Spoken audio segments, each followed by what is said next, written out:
Olá pessoal, tudo bem? Meu nome é Flávio Ricardo Vassoler, eu sou escritor, professor e youtuber e hoje em mais uma resenha de filme aqui do meu canal do YouTube, Flávio Ricardo Vassoler, eu trago para vocês uma discussão sobre Django Livre, obra-prima do diretor estadunidense Quentin Tarantino, filme de 2012 que eu considero o melhor em meio à obra de Tarantino. Eu já vou começar a conversar com você sobre Django Livre, mas antes eu quero falar brevemente com você que está assistindo a esse vídeo.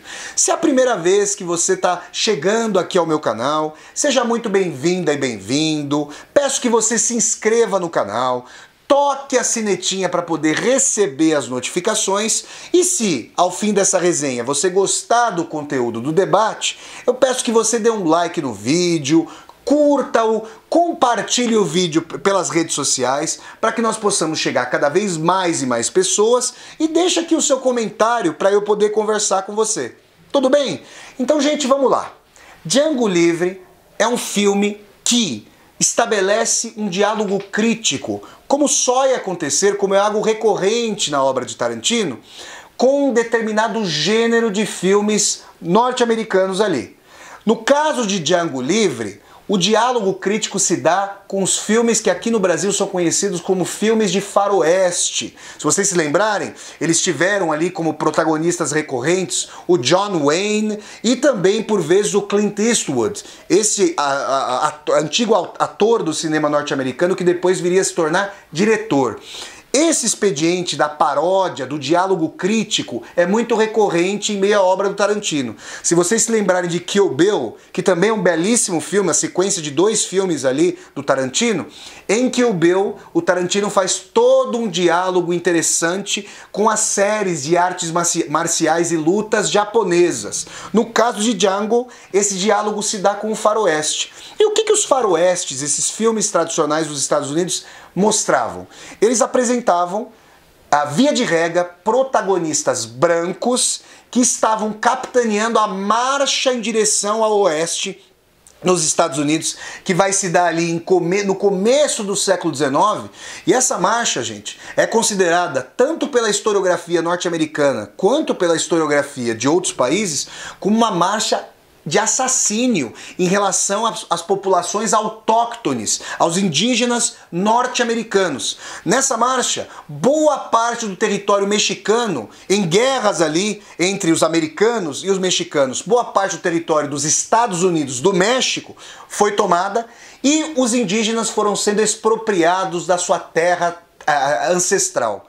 Então esse Velho Oeste, esse gênero, é um gênero de combate promovido pelo homem branco, pelo branco norte-americano, o WASP, o White Anglo-Saxon Protestant, esse norte-americano branco e protestante que se espraiava em direção ao Velho Oeste, que saía ali da costa leste dos Estados Unidos, local histórico das primeiras 13 colônias ali, capitaneadas, colonizadas pela Inglaterra, e foi até a costa, por exemplo, até chegar a São Francisco, a Califórnia, onde houve ali em meados do século XIX a corrida pelo ouro, a febre do ouro. Muito bem.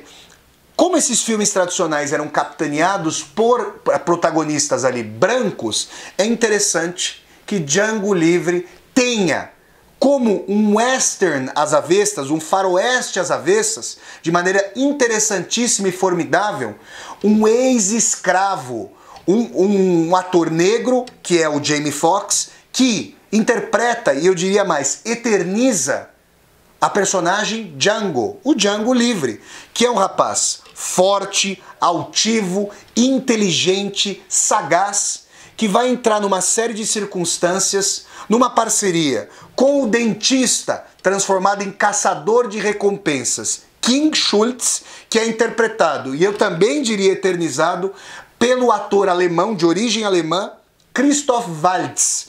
Então, gente, Django Livre já é uma paródia desde o início, porque ele dá empoderamento, ele dá primazia a um ex-escravo que aí vai se tornar protagonista e mais, protagonista de uma ação audaciosa, aventureira e romântico-amorosa. Por quê? Porque o Django Livre durante todo o filme, está preocupado em resgatar a sua amada Brunhilde von Schaft, que é interpretada, e eu também diria eternizada, porque são ótimos os atores e os papéis que eles desempenham ao longo do filme. Ela é interpretada, a Brunhilde é interpretada e eternizada pela Kerry Washington, essa atriz bastante talentosa. O Django trabalhava, né? Era massacrado como escravo numa fazenda do sul dos Estados Unidos. E aqui eu faço um breve parênteses para dar uma contextualização histórica. Se vocês se lembrarem, no último quartel ali, em meados do século XIX, mas no início da década de 1860, se deu nos Estados Unidos a Guerra Civil Norte-Americana. A última guerra ocorrida no território dos Estados Unidos, dentro do país. E essa guerra mobilizou os estados do norte, que eram favoráveis ao trabalho assalariado, que eram ali de uma economia capitalista mais dinâmica, mais moderna, contra os estados do sul, esses estados majoritariamente escravocratas, esses estados ali capitaneados por fazendeiros, escravagistas, exportadores, por exemplo, de algodão e outros víveres. Numa economia de plantation, ou seja, de latifúndio monocultor e que empregava mão de obra escrava, como a que se dava, por exemplo, no litoral brasileiro nordestino aqui, no nosso tradicional pacto colonial, essa agência econômica que sangrou o Brasil, tanto no sentido econômico, mas sobretudo no sentido humano, trazendo tantos e tantos seres humanos da costa africana para essas praias do Atlântico e também lá para o Atlântico Norte, ali na costa da Flórida, por exemplo, com esse horror que foi o tráfico negreiro. E também sangrando as populações autóctones, não só lá dos Estados Unidos, como aqui também do Brasil.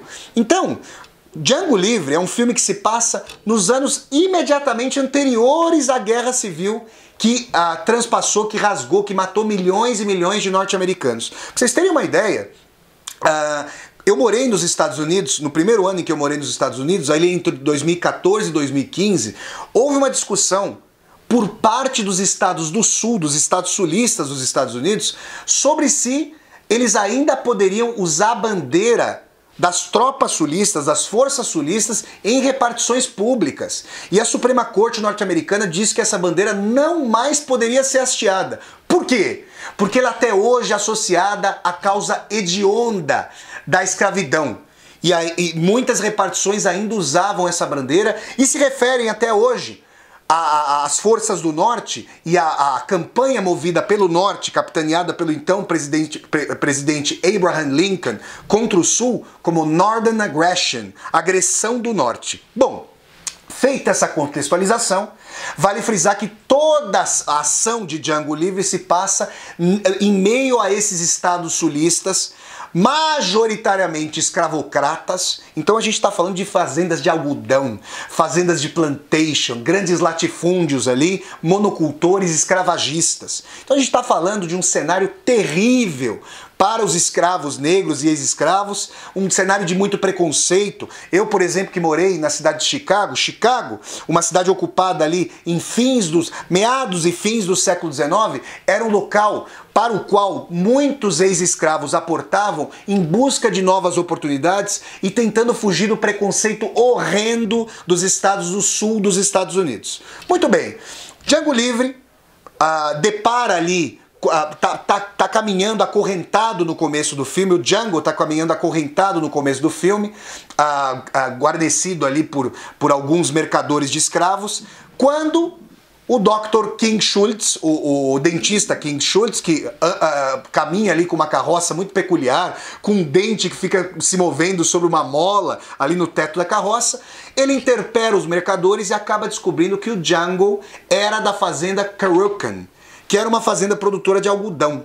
E aí é interessante que tem todo um imbróglio, ele consegue libertar o Django, os mercadores são mortos, e aí, gente, se estabelece uma parceria interessante entre o Django, que tem a sua alforria comprada pelo King Schultz, pelo dentista ali, e esse ex-dentista que abandonou a profissão para se tornar um caçador de recompensas. Então vejam vocês, de que se trata?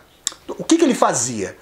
como que ele era caçador de recompensa. Vocês vão se lembrar, aqueles de vocês que estão acostumados a assistir aos filmes de faroeste, vão se lembrar de que havia aqueles cartazes de procurado, wanted.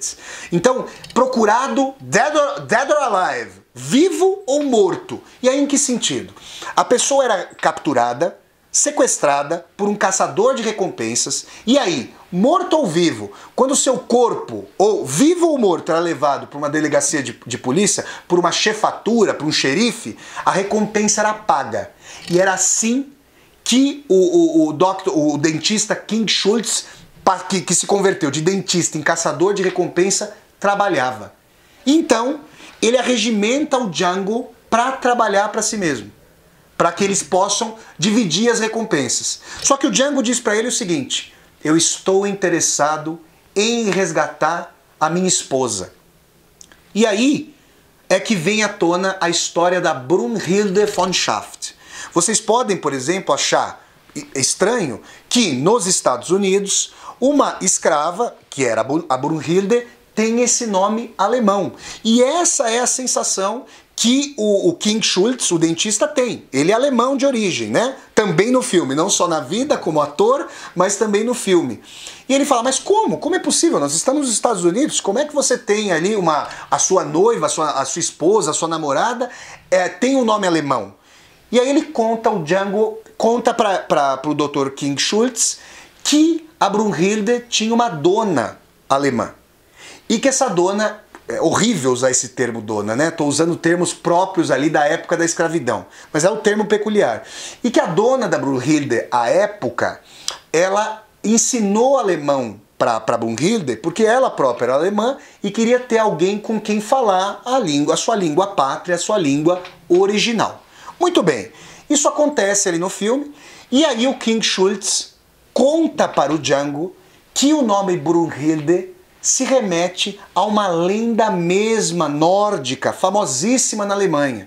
E aí acontece o seguinte: Brunhilde havia sido posta no cume de uma montanha pelo seu pai por querer se casar com Siegfried, por querer ali seguir a determinação do seu próprio caminho. Essa montanha foi rodeada com um círculo de fogo e era guarnecida por um dragão chamejante e bravio. Pois o príncipe Siegfried foi ali, se enveredou pela montanha, matou o dragão e resgatou a sua amada do exílio no cume chamejante da montanha. Então, numa segunda paródia, primeiro a paródia em relação aos filmes de faroeste, que tinham, vale lembrar, protagonistas brancos de proa ali.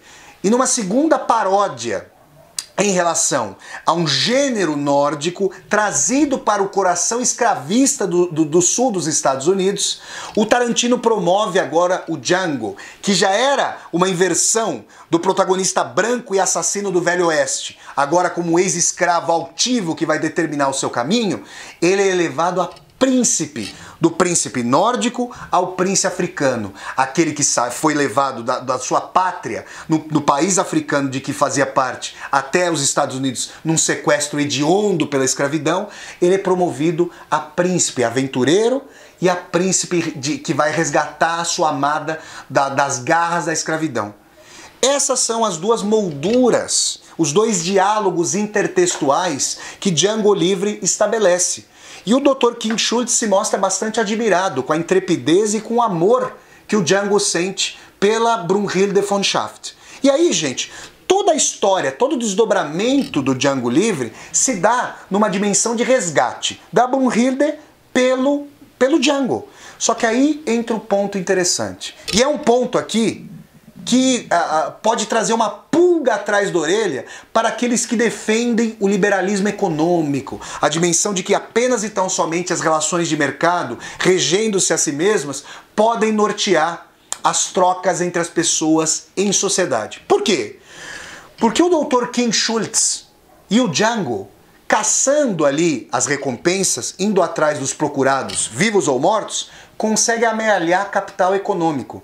Só que se ambos quisessem comprar, por exemplo, a alforria da Brunhilde, isso não seria viável. Porque como é que um proprietário de escravos faria negócios com um ex-escravo. Vocês percebem que o mero artifício econômico, a dimensão ali das trocas pecuniárias, não dá conta de suprimir e de suplantar e de superar uma relação de racismo estrutural e estruturante daquela sociedade.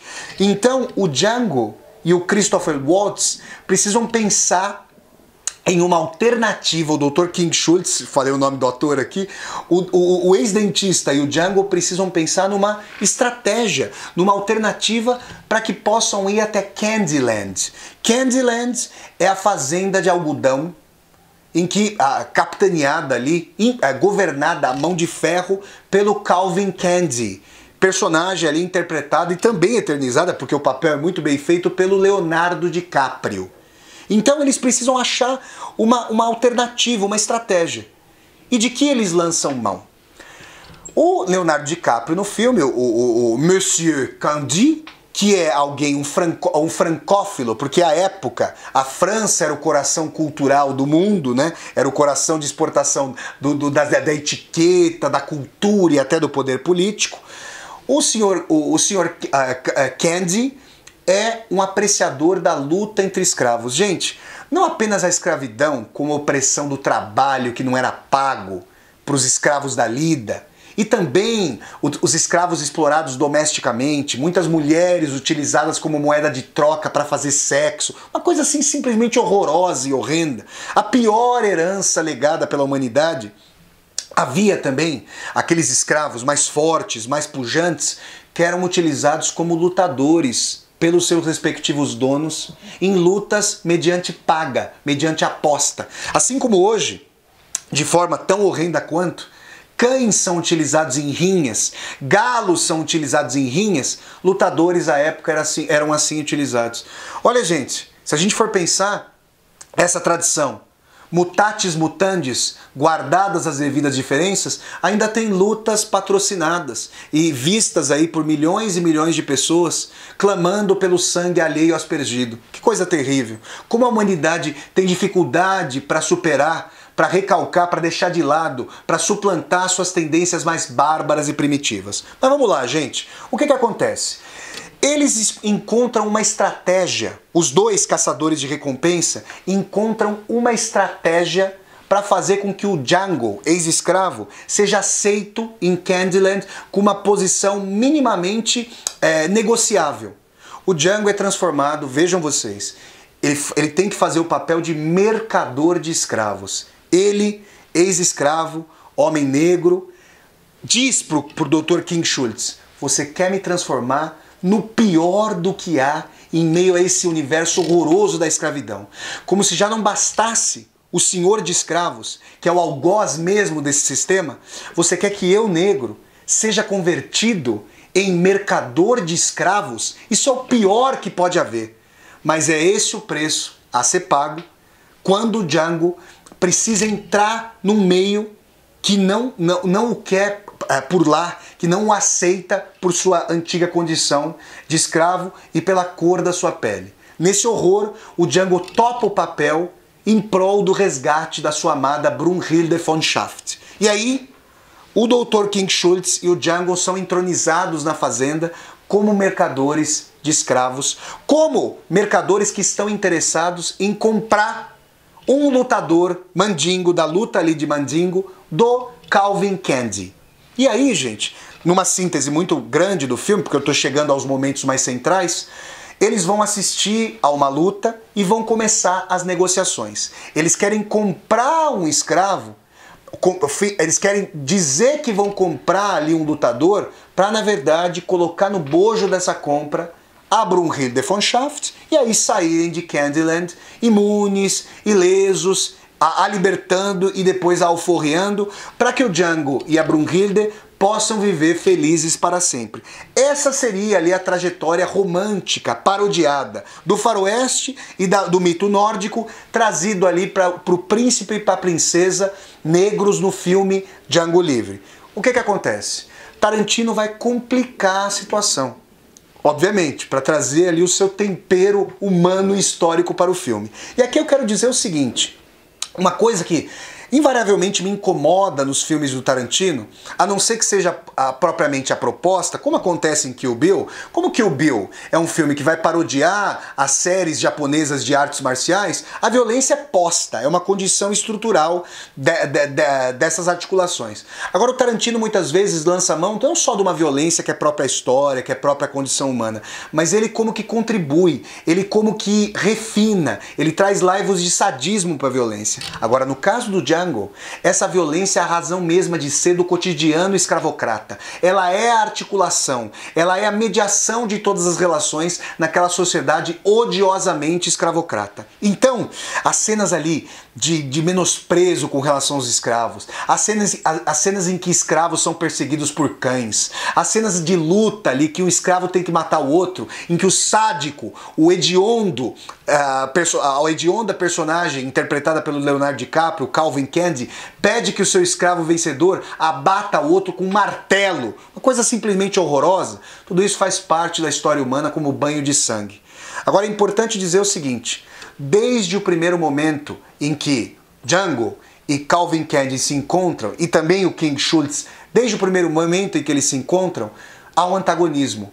O Candy não consegue aceitar que o Django seja um ex-escravo altivo, inteligente, e inclusive num determinado momento, ali no jantar, ele vai falar sobre a pseudociência da frenologia. Esse horror ali lombrosiano, e eu faço aqui uma marca falando do médico italiano Cesare Lombroso, esse médico também criminologista, que de maneira odiosa associava características fenotípicas a marcas de violência. Esse racismo estrutural do século XIX que marcava também a sociedade americana e a nossa sociedade, que tem a vergonha de ser a última a ter abolido a escravidão aqui nas Américas. Muito bem, é importante frisar que mais uma personagem é fundamental para a nossa trama.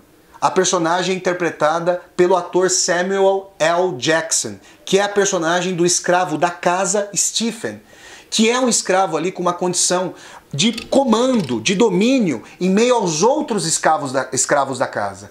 Ele serviu ao pai do Calvin Candy. Ele serve agora ao Calvin Candy e ele é bem aceito. Ele tem o direito de sentar na poltrona, ele tem o direito de beber dos conhaques ali, do patrão, do dono da propriedade, e ele manda nos escravos. Essa é uma questão que o Tarantino levanta no filme muito interessante.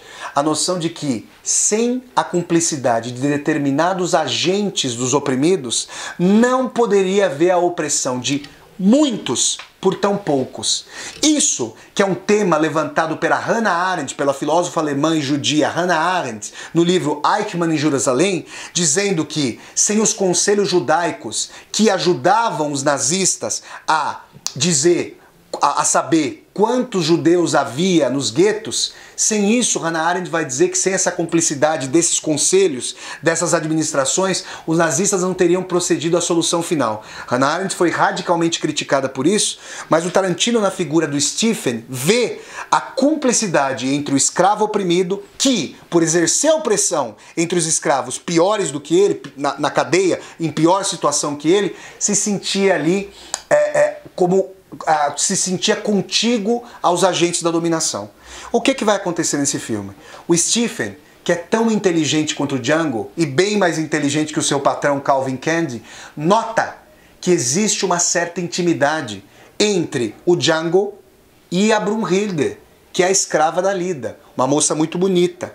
Então, discernindo o que está acontecendo, ele desbarata a trama. Ele vai perceber que os dois estão se passando, o Dr. King Schultz e o Django estão se passando por compradores de escravos, mas o que na verdade eles querem é se apoderar da Brunhilde e libertá-la. Bom, quando o Calvin Candy se vê enganado, ele que já tem o poderio econômico, ele que já tem o poderio político, ele se sente ultrajado. E ele vai fazer com que o King Schultz e o Django comprem pelo preço afiançado, que eles comprem o escravo ali determinado e aí possam levar a Brunhilde. Mas no final, ele que havia entregado um escravo aos cães, porque ele havia fugido, e o Tarantino mostra a cena dos cães mordendo, dilacerando o escravo. Ele que havia pedido que o escravo fosse morto a marteladas, ao fim de uma luta, pede ou como que coage o Dr. King Schultz, de quem ele havia ganhado, a pactuar com ele, apertar sua mão para que o negócio de venda da Brunhilde seja firmado. Gente, é interessante que o Dr. King Schultz, ele havia coagido o Django, ele havia dito que o Django tinha que matar um pai procurado diante de seu filho. Então, enojado, continuamente enojado com essas práticas, com a violência, com o sadismo do Leonardo DiCaprio, do Calvin Candie, da personagem interpretada pelo Leonardo DiCaprio no filme, ele acaba matando o Calvin Candie. E aí toda a Candyland, toda a Casa Grande se põe em polvorosa. Começa ali uma batalha de um contra todos, do Django contra a Rapa, como a gente dizia quando jogava bola ali na década de 90. Um contra todos.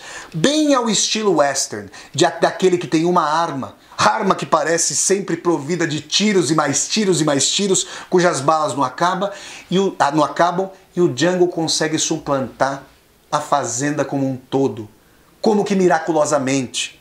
E ao fim e ao cabo, ele explode a Casa Grande junto com o Stephen, que é dinamitado, como se aqueles que são oprimidos, mas se mostram cúmplices da opressão, como se eles tivessem que naufragar junto com a Casa Grande.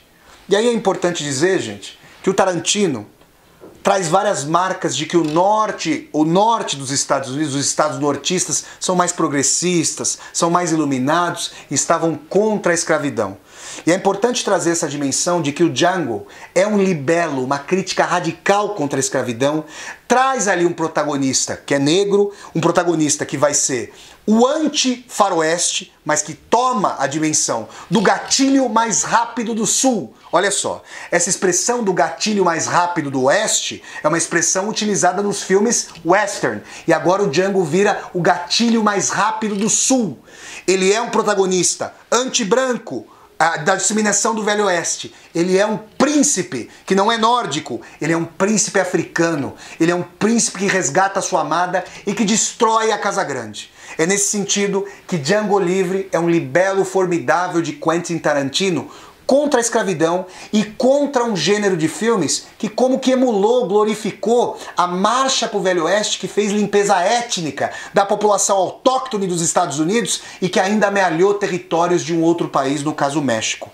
Grande Quentin Tarantino, que nesse sentido desmistificou, desvelou a violência como elemento estrutural e fez uma leitura formidável sobre a história vergonhosa da escravidão nos Estados Unidos, dando um empoderamento a personagens negras e a um personagem ali eternizado pelo Jamie Foxx, que vira uma figura formidável ali para a libertação, ainda que contingente, ainda que micrológica, da sua amada, das garras da Casa Grande. Pessoal, essa foi mais uma resenha de filmes aqui do meu canal, falando sobre Django Livre, essa que me parece a maior obra de Tarantino.